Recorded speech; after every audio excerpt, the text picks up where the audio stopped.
Hello दोस्तों, नमस्कार। Exist academy में आप सभी का स्वागत है। कैसे हैं आप सभी लोग? मैं आशा करता हूं आप सभी लोग बहुत अच्छे होंगे और अपनी तैयारी ज़बरदस्त तरीके से कर रहे होंगे। जैसा कि आपको पता है दोस्तों कि हम लोग इससे पहले वाले चैप्टर वेन डायग्राम चैप्टर को शुरू कर रखे थे, ठीक है, और उसका एक टाइप अच्छे तरीके से हम लोगों ने कवर कर रखा था। आज उसी चैप्टर का नेक्स्ट टॉपिक पढ़ने वाले हैं। चैप्टर का नाम है वेन डायग्राम और इसका सेकेंड टॉपिक हमारे साथ आइए पहले समझते हैं। पहले दोस्तों इसके बेसिक कॉन्सेप्ट हम लोग समझने की कोशिश करते हैं। ओके, तो देखो दोस्तों, सपोज दैट इसमें क्या होता है, आपको 2-3 इमेज एक साथ दी जाती है। जैसे यहाँ पे हमने एक बना दिया त्रिभुज, ठीक, फिर ये मैंने एक बना दिया गोला, ओके, और यहीं से आपको हमने एक बना दिया वर्ग, ठीक, कोई दिक्कत? इसमें हमने यहाँ लिख रखा है 3, ये 2, ये 4, यहाँ 5, ये 6, ये 8, ठीक है। ये हमने संख्याएं लिख रखी है, ठीक। इस गोले को हम कह दें कि ये क्रिकेट का है, ठीक, ये मैं बोल दूं हॉकी का है, और ये आपका है वॉलीबॉल का,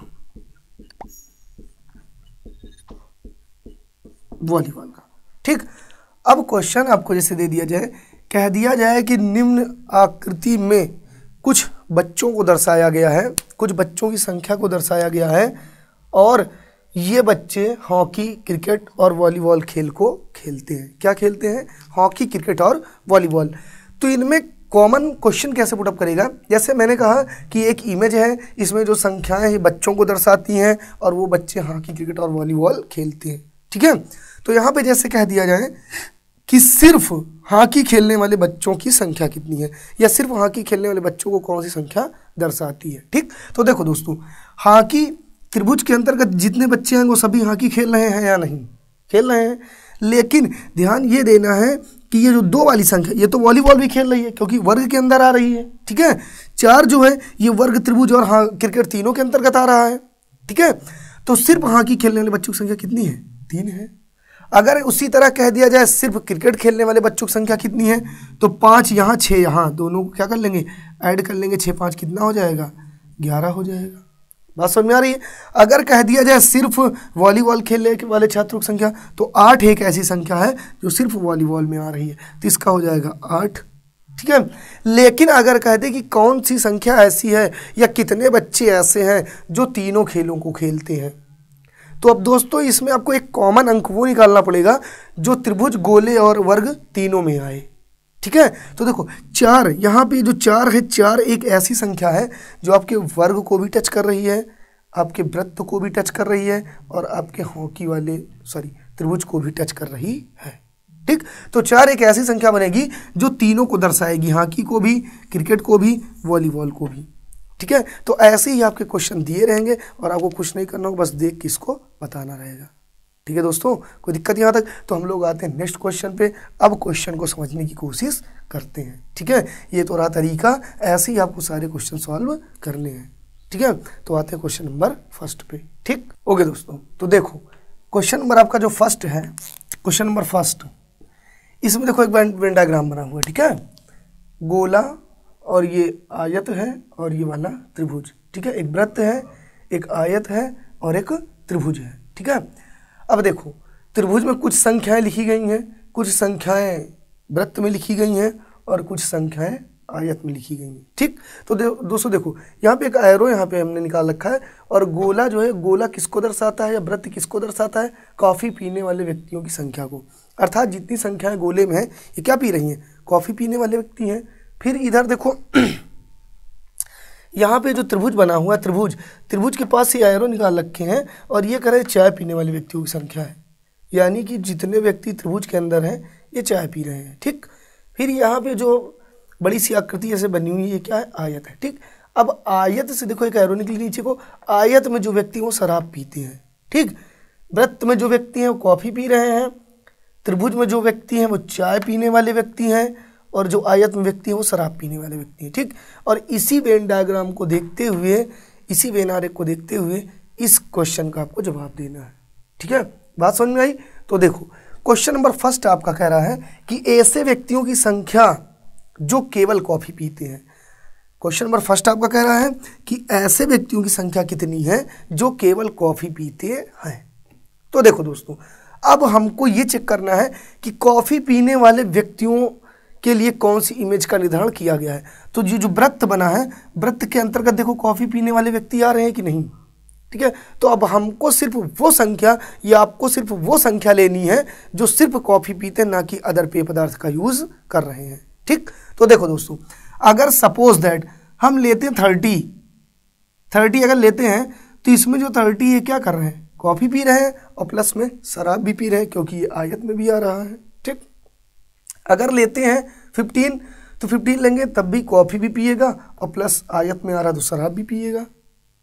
लेकिन क्या आपको चूज करना है, सिर्फ कॉफ़ी पीने वाले व्यक्तियों की संख्या, ठीक। तो देखो अब ये जो 25 है 25, अब देखो 25 जो है सिर्फ कॉफ़ी पी रहा है कि नहीं, क्योंकि ना तो ये संख्या आयत के अंदर है और ना ही त्रिभुज के अंदर है। तो एक तो यहाँ से निकल आया 25 व्यक्ति ऐसे जो सिर्फ कॉफ़ी का सेवन कर रहे हैं, ठीक। दूसरा यहाँ ध्यान दीजिएगा आप लोग कि जो कह रहा है 7, अब ये जो 7 है तो 7 वाला देखो गोले में भी है और प्लस आपका त्रिभुज में भी है, तो ये भी नहीं बनेगा।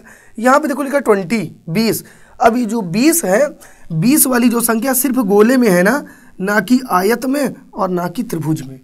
तो 25 ये और 20 ये, इन दोनों को कर देंगे ऐड तो कितना आएगा, 45 आएगा, 44। तो अर्थात कॉफ़ी पीने वाले व्यक्तियों की संख्या कितनी है, टोटल 45 है, यानी option number B is right. कोई दिक्कत, चीज़ें समझ में आई, ओके। इसी तरह दोस्तों दूसरे क्वेश्चन पे आते हैं।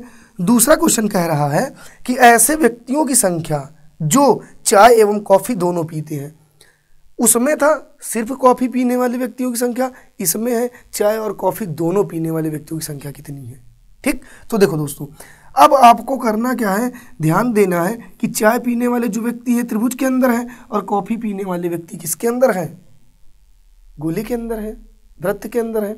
तो ध्यान ये देना है, ऐसी संख्या को चूज करना है जो दोनों में आती हो, ठीक है, दोनों में आती हो। तो देखो ध्यान क्या देना है, अगर आप 15 लेते हैं तो 15 वाले तो शराब भी पी रहे हैं क्योंकि आयत में है। अगर आप 30 लेते हैं तो 30 वाले भी शराब पी रहे हैं, ये भी गलत है। अगर आप 25 लेते हैं तो 25 सिर्फ कॉफ़ी पी रहा है। अगर आप 20 लेते हैं तो 20 सिर्फ चाय पी रहा है, कॉफ़ी पी रहा है। लेकिन ये जो 7 है, 7 देखो कॉमन है ना, ये त्रिभुज के अंदर भी है और गोले की भी अंदर है। और त्रिभुज जो है चाय पीने वालों की बात करता है और गोला जो है कॉफ़ी पीने वालों की बात करता है। तो ये जो 7 संख्या है, 7 नंबर का जो अंक है ये आपका कॉमन है, अर्थात 7 व्यक्ति चाय और कॉफ़ी दोनों पीते हैं। अब इसमें कहीं 7 है ऑप्शन में, तो ऑप्शन में एक में ही 7 है, 7, 17, 20, 25। तो option number A is right, यानी कि इसमें कितना आएगा, 7 आएगा। कोई दिक्कत यहाँ तक। आते हैं नेक्स्ट क्वेश्चन पे। नेक्स्ट क्वेश्चन आपका कह रहा है बच्चा कि ऐसे व्यक्तियों की संख्या जो चाय कॉफ़ी और शराब सभी पीते हैं, तीनों पेय पदार्थों का सेवन करते हो, ऐसे व्यक्तियों की संख्या को निकालना है, ठीक। तो अब ऐसे व्यक्तियों की संख्या आप देखो, अब ऐसी संख्या आपको चूज करनी है, ऐसा अंक आपको चूज करना है जो दी गई तीनों इमेज में आता हो, तीनों इमेज को अर्थात टच करता हो। बातें समझ में आ रही हैं। अर्थात इसके कहने का मतलब ये है कि ऐसे व्यक्ति उठाओ यहाँ से, या ऐसी व्यक्तियों की संख्या को चूज करिए जो चाय भी पीते हो, कॉफ़ी भी पीते हो और शराब भी पीते हो, ठीक है। तो अब आपको ऐसी संख्या उठानी पड़ेगी जो तीनों इमेज को टच करे या तीनों इमेज के अंदर समाहित हो। तो भैया देखो, क्या आप 17 ले सकते हैं? नहीं ले सकते। क्यों? क्योंकि 17 शराब और चाय तो पी रहे हैं लेकिन कॉफ़ी वाले गोले में नहीं आ रहे हैं, वो कह रहा तीनों चाहिए। क्या आप 30 ले सकते हैं? नहीं ले सकते, क्योंकि ये भी तीनों में नहीं आ रहा है। लेकिन 15, 15 एक ऐसा अंक है जो देखो गोले में भी है, त्रिभुज में भी है और आयत में भी है, ठीक है। तो 15 व्यक्ति ऐसे हैं जो चाय, कॉफ़ी और शराब तीनों चीज़ों का सेवन करते हैं, अर्थात option number A is right. कोई दिक्कत यहाँ तक? चीज़ें समझ में आई सबको? ओके, आ गया समझ में? ओके। अब बच्चा इसी के आगे हम लोग आते हैं नेक्स्ट क्वेश्चन पे, ठीक है।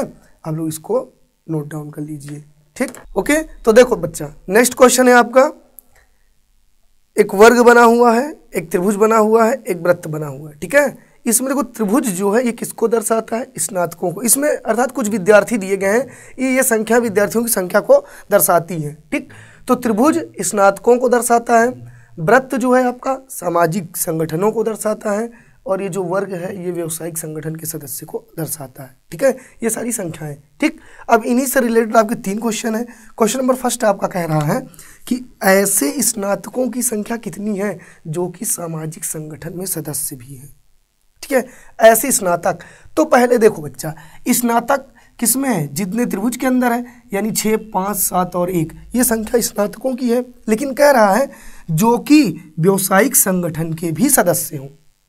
तो पहली बात तो स्नातक में देखो भाई क्या आएगा, व्यावसायिक संगठन के सदस्य ये हो गया और स्नातक ये हो गया। गोले में जो संख्या इनसे आपको कोई वही नहीं है।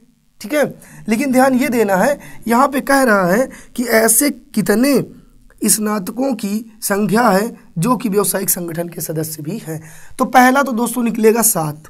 क्यों निकलेगा? क्योंकि देखो ये वर्ग में भी आ रहा है और त्रिभुज में भी आ रहा है। ठीक, अब दूसरी बात ध्यान देना है कि आपको 5 लेना है या नहीं, 5 लेना है या नहीं। अब देखो क्यों 5 को ऐड करना पड़ेगा? क्योंकि वो कह रहा है जो कि व्यावसायिक संगठन के सदस्य भी हों। ये तो कह नहीं रहा कि वो सामाजिक संगठन के सदस्य ना हो। अगर वो कहता तो ये ना लेते, तो अर्थात ये भी ले लेंगे। कितना हो जाएगा? 7, 5, 12। अर्थात इसमें कौन सा option? Option number C is right. ठीक है, क्वेश्चन फिर से बात समझते हैं। कह रहा था ऐसे स्नातकों की संख्या कितनी है जो कि व्यावसायिक संगठन में सदस्य हैं। ये नहीं कह रहा कि सामाजिक संगठन में सदस्य ना हो। ठीक, तो पहला बना 7 और दूसरा बना 5, दोनों जोड़ लें कितना? 12 आएगा। ठीक, क्वेश्चन नंबर सेकंड आता है। सेकंड क्वेश्चन कह रहा है ऐसे स्नातकों की संख्या जो कि सामाजिक संगठन के सदस्य हैं। ऐसे स्नातकों की संख्या जो कि सामाजिक संगठन के सदस्य हैं। ओके, तो देखो दोस्तों, अब क्या करना है? स्नातकों की संख्या ढूंढनी है। अब यहाँ पे 7 नहीं लेंगे। क्यों नहीं लेंगे? क्योंकि व्यावसायिक संगठन के सदस्य हैं। ऐसे स्नातकों की संख्या जो सामाजिक संगठन के सदस्य। अब देखो 6 क्या है? स्नातकों की संख्या है और ये सामाजिक संगठन के सदस्य भी हैं, व्रत में भी आ रहे हैं, तो 6 हो गया प्लस। अब ध्यान ये देना है कि 5 को लेना है या नहीं, इसको जोड़ना पड़ेगा, ऐड करना ही पड़ेगा इसमें। क्यों करना पड़ेगा? क्योंकि ये नहीं कह रहा है क्वेश्चन कि व्यावसायिक संगठन के सदस्य ना हो। ओके दोस्तों, तो 5 ये भी जब हम इसमें ऐड कर लेंगे तो कितना हो जाएगा? 6, 5, 11 है ऑप्शन में कहीं, यानी option number C is right. Okay बच्चा, तो थर्ड क्वेश्चन कह रहा है ऐसे स्नातकों की संख्या कितनी है जो कि केवल व्यावसायिक संगठन के सदस्य। किसके? केवल व्यावसायिक संगठन के सदस्य हैं। तो देखो ध्यान दो, स्नातकों की संख्या के अंतर्गत क्या आएगा? त्रिभुज के अंतर्गत आएंगे 1, 7, 5 और 6। लेकिन कह रहा है केवल व्यावसायिक संगठन के हो, ना कि सामाजिक के। तो सामाजिक संगठन का ये गोला है और गोले में जितनी संख्याएं आई हैं ये हो नहीं सकती। अर्थात ना 4 होगा, ना 6 होगा, ना 3 होगा, ना 5 होगा। बचा 1, 7 और 2 होगा नहीं, क्योंकि 2 केवल व्यावसायिक संगठन के। 1 होगा नहीं, 1 केवल स्नातक के। यहाँ बचा कौन सा? 7। अर्थात इसका आंसर हो जाएगा ऑप्शन नंबर सी। 7 ऐसे सदस्य हैं जो कि स्नातक और केवल व्यावसायिक संगठन के सदस्य हैं। ओके दोस्तों, इसी के साथ ये चैप्टर होता है कंप्लीट। मिलते हैं नेक्स्ट चैप्टर के साथ नेक्स्ट वीडियो में। तब तक के लिए नमस्कार, धन्यवाद।